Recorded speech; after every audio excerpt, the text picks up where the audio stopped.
Fala galera, voltamos agora com o nosso segundo bloco. Estávamos conversando no bloco anterior a respeito dos instrumentos da Política Nacional de Meio Ambiente e lhes apresentei já o zoneamento ambiental e começamos a falar das avaliações de impacto ao meio ambiente. Eu lhes disse que toda atividade que possa causar danos ambientais, ela demanda, antes de ser implantada, a apresentação de um estudo. Esse estudo ele pode decorrer da aplicação da prevenção ou da precaução. Em sendo certo o dano, a aplicação aqui é do princípio da prevenção. Em sendo incerto o dano, a aplicação aqui é do princípio da precaução. Muito bem. Dentro desse cenário, eu já quero te fazer uma pergunta. O EIA-RIMA, vocês se lembram? Falamos do EIA-RIMA na aula passada, quando apresentei para vocês a parte constitucional do direito ambiental. Falamos lá no artigo 225, parágrafo 1º, inciso 4º, que para toda atividade de grande impacto, ou mesmo quando dizia o craque Neto de baita impacto, é necessária a apresentação prévia de um EIA-RIMA. Muito bem, se a atividade é de grande impacto e há necessidade de apresentar o EIA-RIMA, podemos dizer que o EIA-RIMA é apresentado com base no princípio da prevenção ou da precaução? O que você me responderia? Lembrando, o dano é de grande impacto. Ora, se o dano é de grande impacto, o dano é certo. Em sendo certa a ocorrência danosa, a aplicação é da prevenção e não da precaução. Por que eu estou reforçando isso para vocês? Porque já foi cobrada uma questão assim no exame de ordem. Fácil, né? Tranquila. Tomara que caia novamente. Muito bem, amigos. O EIA-RIMA é uma das avaliações de impacto ambiental mais conhecidas em nosso ordenamento jurídico. Isso se justifica porque o EIA-RIMA tem matriz constitucional. Como vimos na aula passada, o EIA-RIMA tem previsão no artigo 225, parágrafo 1º, inciso 4º da Constituição, que diz que compete ao poder público exigir, na forma da lei, para instalação de obra ou atividade potencialmente causadora de baita impacto, de baita degradação ambiental, estudo prévio de impacto ambiental a que se dará publicidade. Então percebam que o estudo prévio ele deve ser apresentado de forma antecipada, de forma prévia, como o próprio nome diz. Ele é anterior ao próprio projeto daquela atividade que será implementada. Ele é o primeiro passo para que alguém consiga licenciar a sua atividade. Ele é prévio, ele antecipa os riscos, antecipa os danos para que esses já sejam mitigados, compensados ou mesmo para que eles não ocorram. É uma análise prévia, um diagnóstico prévio. Muito bem, então o EIA-RIMA deve preceder a licença prévia. Você já sabe o que é licença prévia? Ainda não. Precisamos falar sobre isso e falaremos ainda na aula de hoje. Cabe ao EIA-RIMA dizer se aquela atividade é viável, ambientalmente falando, ou não. Muito bem. O EIA-RIMA, de acordo com a Constituição Federal, deve ser regulamentado com base na lei. É verdade que ele tem uma previsão genérica na Lei 6938 de 81, mas o EIA-RIMA foi regulamentado por uma resolução CONAMA. Vocês se recordam, que a resolução CONAMA tem força de lei e tudo mais. Resolução CONAMA 1 de 86. De acordo com a resolução CONAMA, de acordo com a previsão constitucional, o EIA-RIMA é só para atividades de grande impacto, de significativo impacto. Então, se porventura a OAB questionar vocês se o EIA-RIMA é necessário para toda e qualquer atividade, vocês têm que pôr que não. O EIA-RIMA é obrigatório só para atividades de grande impacto. A resolução CONAMA 1 de 86 traz um rol meramente exemplificativo de atividades que, por suas naturezas, dependem de prévio EIA-RIMA. Mas esse rol é meramente exemplificativo. Não quer dizer que somente essas atividades dependem de EIA-RIMA. Não, não é isso. Tem outras atividades que também podem depender de EIA-RIMA, para além dessas que eu vou ler para vocês agora. O que eu quero que vocês percebam nesse rol exemplificativo do artigo 2º da Resolução 1 de 86 é o tamanho dessas atividades. E todas aquelas que se equipararem a estas também dependerão de EIA-RIMA, mesmo que não estejam previstas no rol exemplificativo da Resolução CONAMA. Muito bem. Qual é essa primeira atividade que obrigatoriamente vai precisar de EIA-RIMA? Estradas de rodagem com 2 ou mais faixas de rolamento. Então vejam, é uma estrada larga, grande, complexa, que vai impactar bastante o meio ambiente. Ferrovia, os trenzinhos, né? Portos e terminais de minério, petróleo e produtos químicos. Aeroportos, oleodutos, gasodutos, minerodutos, troncos coletores emissários de esgotos sanitários. Linhas de transmissão de energia elétrica acima de 230 kW. Obras hidráulicas para exploração de recursos hídricos. Que mais? Extração de combustível fóssil, extração de minério. E aqui nós estamos falando da atividade da Vale, né? Lá em Brumadinho, lá em Mariana, a extração de minério demanda prévio EIA-RIMA, hein? Caso questionem vocês, não se esqueçam. Extração de minério é uma das atividades que demanda prévio EIA-RIMA. Aterro sanitário, usina de geração de eletricidade, qualquer que seja a fonte de energia primária acima de 10 megawatts. E aqui, gente, estamos falando bastante hoje em geração de energia solar e eólica. Muita atenção a esse ponto, tá? Porque essa geração de energia também demanda EIA-RIMA. Complexos e unidades industriais e agroindustriais, distritos industriais e zonas estritamente industriais. Exploração econômica de madeira ou de lenha em áreas acima de 100 hectares. Projetos urbanísticos acima de 100 hectares. Qualquer atividade que utilize carvão em quantidade superior a 10 toneladas por dia. Vejam, todas essas atividades aqui, por suas naturezas, são presumidamente reconhecidas como de grande impacto ambiental. Em assim sendo, precisam de prévio levantamento via estudo de impacto ambiental. Todos os custos para a realização do EIA-RIMA, todos os custos, e gente, é muito caro fazer um EIA-RIMA, não é simples, ele é custoso, e em sendo custoso, ele só se justifica em atividades grandes. Imagina se você vai, sei lá, instalar uma padaria aí no seu bairro. Você tem um recurso, um fundo de caixa pequenininho, e ainda vai ter que custear um EIA-RIMA, você não consegue empreender no Brasil, né? Então, por isso que o EIA-RIMA é só para atividades de grande impacto, porque ele é muito caro. Eu já vou fazer o desenho aqui para vocês entenderem como funciona o EIA-RIMA. Uma vez, a OAB já questionou também em relação às audiências públicas. Será que as audiências públicas elas são obrigatórias no âmbito do EIA-RIMA? A resposta é não. Elas não são obrigatórias, salvo quando requeridas pelo Ministério Público, salvo quando requeridas pela sociedade civil organizada ou salvo quando requeridas pelo órgão licenciador. Se o MP, a sociedade ou o órgão licenciador solicitarem a realização de audiência pública durante a elaboração do EIA-RIMA, esta etapa, ou seja, a audiência pública, se torna obrigatória. Desta forma, se a audiência pública não for realizada, todo o estudo que foi realizado fica inviabilizado. Entenderam? Isso já caiu na OAB, não faz muito tempo, faz 3 ou 4 provas, não me lembro de cabeça agora, que já foi questionada a obrigatoriedade da audiência pública. A audiência pública não é obrigatória no EIA-RIMA, salvo quando requerida pelo MP, Ministério Público, salvo quando requerida pela sociedade civil ou salvo quando requerida pelo órgão licenciador. Aí, nessas situações, ela se torna obrigatória. E se não for realizada, nulifica todo o estudo que foi elaborado até então. Muito bem, vamos voltar aqui para a nossa lousa, porque antes de falarmos do licenciamento ambiental, eu quero desenhar aqui para vocês o estudo de impacto ambiental, como ele acontece. Então, vamos lá. Nós temos aqui a figura do empreendedor,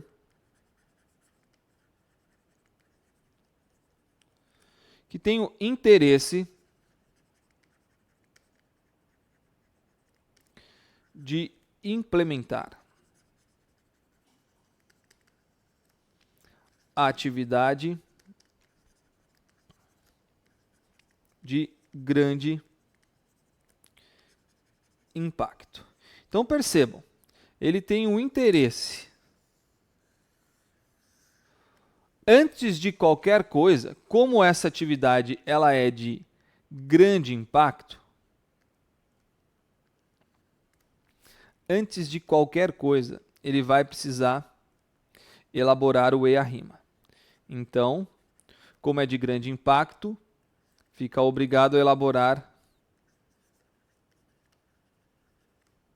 o EIA-RIMA conforme Resolução CONAMA 1 de 86.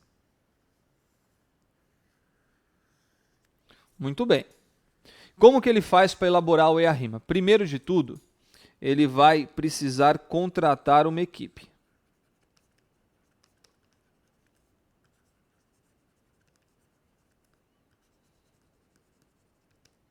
Multidisciplinar. Quando a gente fala em equipe multidisciplinar, estamos falando de uma equipe composta por profissionais das mais diversas áreas. Então você pode ter aí engenheiro ambiental, engenheiro agrônomo, engenheiro hídrico, gestor ambiental, antropólogo, enfim, todo tipo de profissão que esse estudo precise levantar, né, quanto aos riscos ambientais. A contratação desta equipe multidisciplinar é custeada pelo empreendedor. Ele paga toda essa equipe. Muito bem. Pagou a equipe. Aí nós teremos lá, vamos supor, o profissional 1, o profissional 2 e o profissional 3. Esses 3 profissionais que foram contratados nessa equipe multidisciplinar pelo empreendedor, e é o empreendedor que escolhe a equipe, tá? Ele não tem nenhuma obrigação vinculada ao poder público. É o empreendedor que escolhe a sua equipe. Então vou até colocar aqui para vocês não se esquecerem.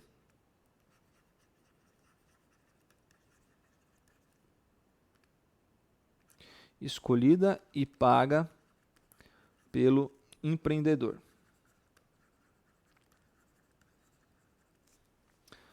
Beleza. Esses profissionais farão os levantamentos dentro de suas áreas de atuação. Cada um deles vai apresentar um estudo final.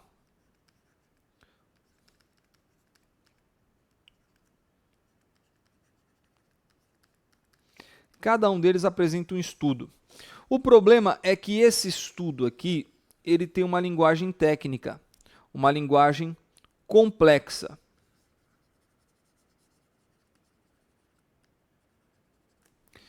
E como a Constituição Federal determinou que ao EIA-RIMA seja dada publicidade, ou seja, que toda a população impactada tenha ciência e possa participar do EIA-RIMA, é necessário que esse estudo complexo ele seja transformado em um estudo mais simples, para que a população efetivamente consiga entender o que está sendo implementado lá.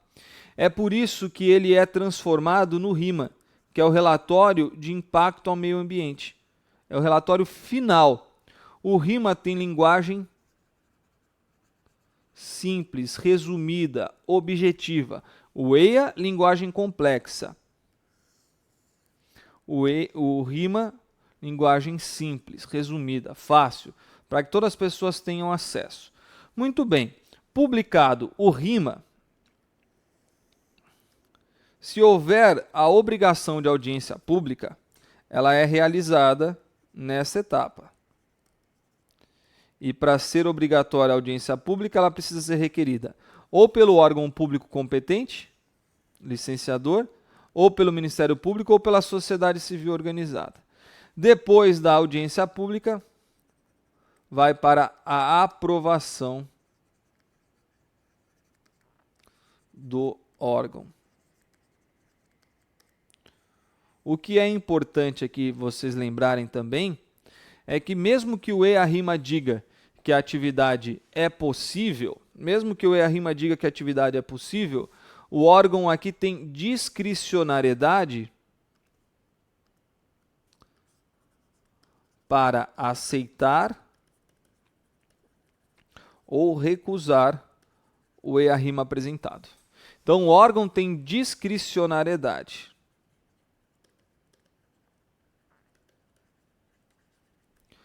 Maravilha? Muito bem. Este aqui é todo o procedimento do EA-RIMA. Se o EA-RIMA foi aprovado,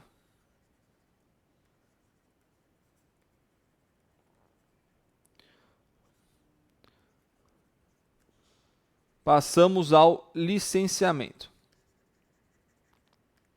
Então, o EA-RIMA vai ser apresentado dentro do licenciamento ambiental, se aprovado pelo órgão competente. Então, vamos lá. O terceiro instrumento da Política Nacional de Meio Ambiente que trago aqui para vocês é o licenciamento ambiental. O licenciamento ambiental talvez seja o mais importante dos instrumentos.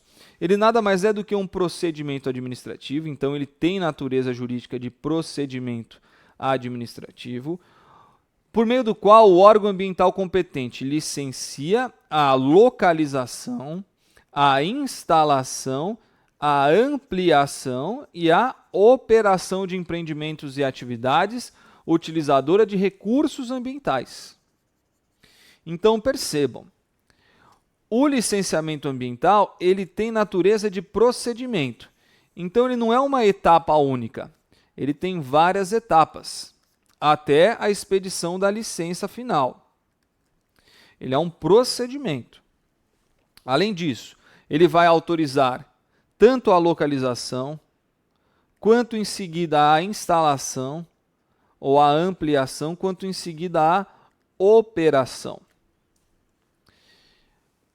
Há de se ressaltar ainda que o licenciamento ambiental ele só é obrigatório para atividades utilizadoras de recursos ambientais. Ou seja, não é qualquer atividade que depende de licenciamento ambiental. É apenas aquela atividade que utilize recursos ambientais. Esta sim tem a obrigação de passar pelo licenciamento ambiental. E aí essas atividades utilizadoras podem ser de pequeno, médio ou grande impacto. Em sendo de pequeno ou médio impacto, evidentemente, não precisarão de EA-RIMA. E se faz algum outro tipo de estudo. Já aquelas atividades de grande impacto, antes da realização do licenciamento, a atividade tem que passar pelo EA-RIMA. Muito bem, vejam como é que são as etapas aqui desse procedimento. Primeiro se define o órgão competente. Já que a competência para licenciar atividades no Brasil, de acordo com o artigo 23 da nossa Constituição, é uma competência comum, é necessário verificar qual que vai ser o órgão competente. É por isso que existe a Lei Complementar 140 de 2011, que falávamos na aula anterior. Depois que ficar definido qual que é o órgão competente, tem que se apresentar um requerimento assinado pelo empreendedor, acompanhado de alguns documentos pertinentes. Em seguida, o órgão ambiental faz uma análise dos documentos e procede a algumas vistorias técnicas se entender que é necessário. Depois desta primeira análise, ele pede algum complemento, pede alguma informação que deve ser prestada pelo empreendedor. Depois pode ser realizada uma audiência pública, se o órgão entender que se faz necessário. Por fim, solicita-se esclarecimentos e complementação em vista do que foi discutido na audiência pública e depois da prestação dessas informações, emite-se um parecer técnico e ou jurídico conclusivo a respeito do assunto. Emitido o parecer técnico, daí o órgão expede ou não, com base no parecer, a licença ambiental. Está mais ou menos desenhado aqui nesse organograma.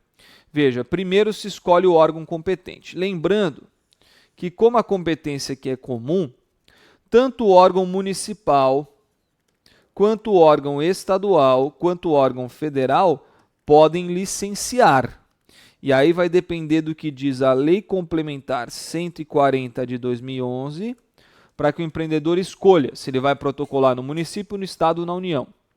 Protocolado esse documento, esse requerimento, acompanhado de toda a documentação, inclusive das avaliações de impacto ambiental, inclusive do EA-RIMA, do WAVE, do RAP, de qualquer outro estudo que se faça necessário. Protocolada toda essa documentação, o órgão faz uma primeira análise. Procedeu essa primeira análise, ele pede esclarecimentos. O empreendedor, então, ele presta esses esclarecimentos. Ao final, o órgão emite um parecer técnico ou jurídico conclusivo e se expede a licença. Muito importante, amigos, é que, dependendo do tipo de atividade que está sendo licenciada, vai ser um estudo que vai ser apresentado. Então, como eu já lhes disse, uma atividade de grande impacto vai demandar a apresentação do EIA-RIMA. Uma atividade de pequeno ou médio impacto demanda a apresentação de outro estudo que não o EIA-RIMA. Só que tem um documento que é indispensável a ser apresentado para qualquer um desses órgãos aqui. É um documento importantíssimo e que deve ser apresentado antes do licenciamento ambiental. Sabe que documento é esse?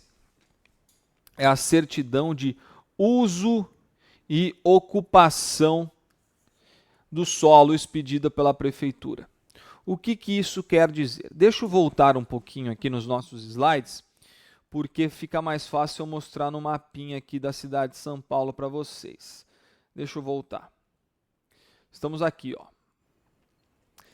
Suponhamos que eu queira exercer uma atividade nesse local aqui, em laranja. Tudo bem? Já me encontraram aqui? Estou aqui, ó. Não me perguntem que bairro é esse aqui em São Paulo, tá? Não tenho certeza. Vamos supor que eu tenho que eu quero instalar uma atividade aí. Vamos supor que essa atividade ela pode causar impacto ambiental, então por isso eu vou precisar do licenciamento ambiental. Antes de fazer o licenciamento, eu busco a prefeitura e pergunto se aquela minha atividade ela tem aderência àquela localização. Ou seja, vamos supor que eu quero exercer um comércio de baixo impacto nesse bairro aqui que está na cor laranja. A prefeitura vai analisar se o comércio é permitido nesse zoneamento. Se for permitido, ela vai me expedir uma certidão de uso e ocupação do solo positiva.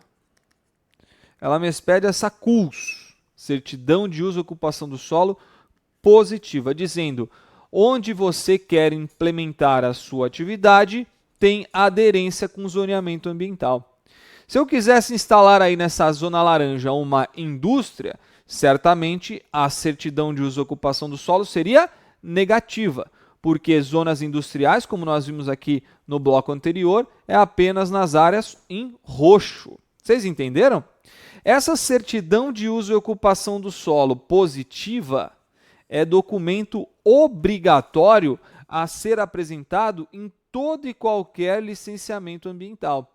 Então vejam, dentre os documentos que devem ser apresentados ali para o órgão ambiental, seja ele municipal, estadual ou federal, a CUS positiva é um documento indispensável.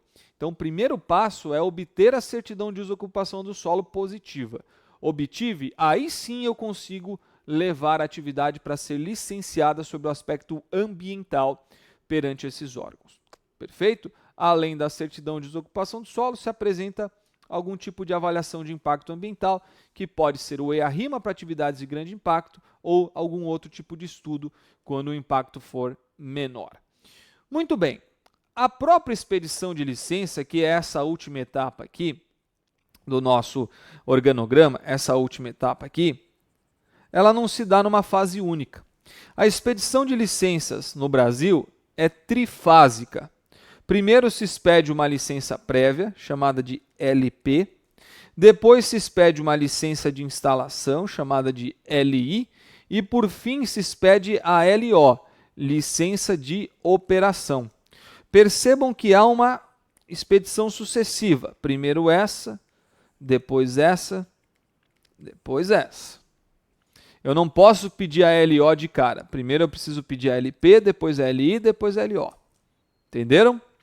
Como é que funcionam essas 3 licenças? Deixa eu abrir uma luzinha em branco aqui para vocês. Funciona assim. Ó. Vamos supor que eu tenho um terreno aqui que eu quero construir uma indústria. Tudo bem? Antes de projetar a minha indústria, eu preciso pedir a licença prévia.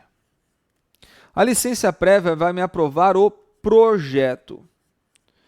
Quando o projeto estiver de acordo, o órgão expede a licença prévia. Certo?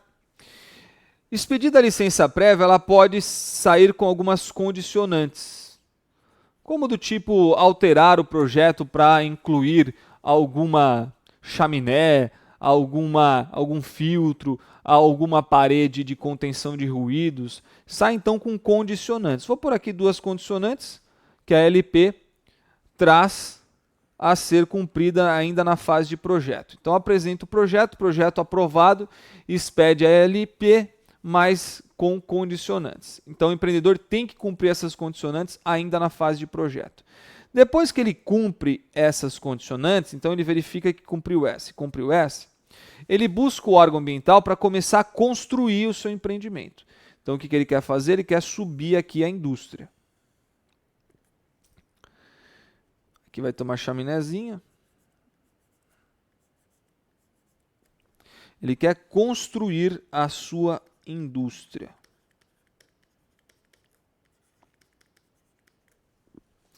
Muito bem. Para ele começar a construir, ele precisa primeiro pedir a LI. Ele só pode começar a construir se ele tiver a LI. A LI autoriza o início das obras. E ela também é expedida com algumas condicionantes a serem cumpridas durante a obra. Cumpridas as condicionantes durante a obra, o empreendedor, então, ele vai começar a querer operar essa atividade. Então, ele vai precisar pedir uma nova licença. Essa licença é a LO, licença de operação. Ele só pode começar a ganhar dinheiro com essa atividade, a operar efetivamente, se ele tiver a LO.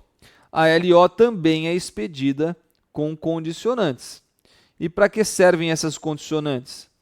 Para que ele possa, depois que a SLO vencer, ele possa renovar a sua expedição. Falando em vencimento, cada uma das licenças tem um prazo específico. A LP tem prazo de até 5 anos, a LI tem prazo de até 6 anos, então durante esses prazos tem que cumprir as condicionantes, e a LO tem prazo de 4 a 10 anos, e depois precisa ser renovada. Inclusive, para pedir a renovação, o empreendedor tem que pedir num prazo de até 120 dias antes do vencimento. Esse é o prazo que ele tem para pedir a renovação da LO. Então vai vencer daqui 120 dias, até esse dia, até esse prazo, eu tenho para pedir a renovação. E se eu deixar passar os 120 dias da data do vencimento, o que acontece? Bom, aí eu não vou conseguir renovar automaticamente a licença de operação. Daí pode ser que durante um período eu fique sem licença. Rafa, estou com dificuldade em entender isso e eu sei que os alunos têm dificuldade. Sem problemas. Então vamos aqui, ó. Foi expedida a LO, tá? Vamos supor que ela veio com prazo de 10 anos, como é comum. E vamos supor que ela foi expedida em janeiro de 2005. Colocando 10 anos aí, essa LO vencerá em dezembro de 2014. Concordam comigo? Muito bem. Então vamos supor que ela vai vencer em 31 de dezembro de 2014. 120 dias antes do dia 31 de dezembro de 2014, ou seja,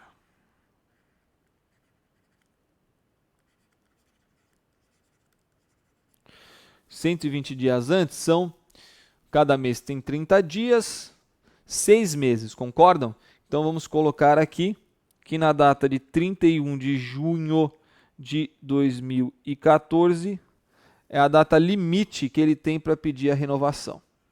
Ele pode pedir antes a renovação. Se ele esperar, o prazo máximo que ele tem para pedir a renovação é 31 de junho de 2014. Pediu a renovação em 31 de junho de 2014, o que vai acontecer? O órgão ambiental, que costuma demorar 6 meses para analisar o pedido, poderá analisar sem pressa nenhuma, porque, como foi pedido no prazo correto, dentre esses 6 meses, o empreendedor terá a sua LO renovada automaticamente. Então, enquanto o órgão estiver analisando, a LO está renovada automaticamente. Por quê? Porque ele pediu dentro do prazo. Se ele não pede dentro do prazo, o que pode acontecer? Pode acontecer dele operar uma etapa, enquanto o órgão não está analisando, que ele opere sem LO. E operar sem LO é crime ambiental. É infração ambiental. É dano ambiental. E aí o que se aplica aqui? O princípio do poluidor pagador. Compreenderam? Então, para que ele não sofra a penalização, para que ele tenha uma renovação automática da sua licença, ele precisa pedir com um prazo máximo de até 120 dias da data do vencimento. Fechado assim? Bom, já estouramos o horário aqui deste nosso segundo bloco. Faço o intervalo agora com vocês. Já já a gente volta. Até lá.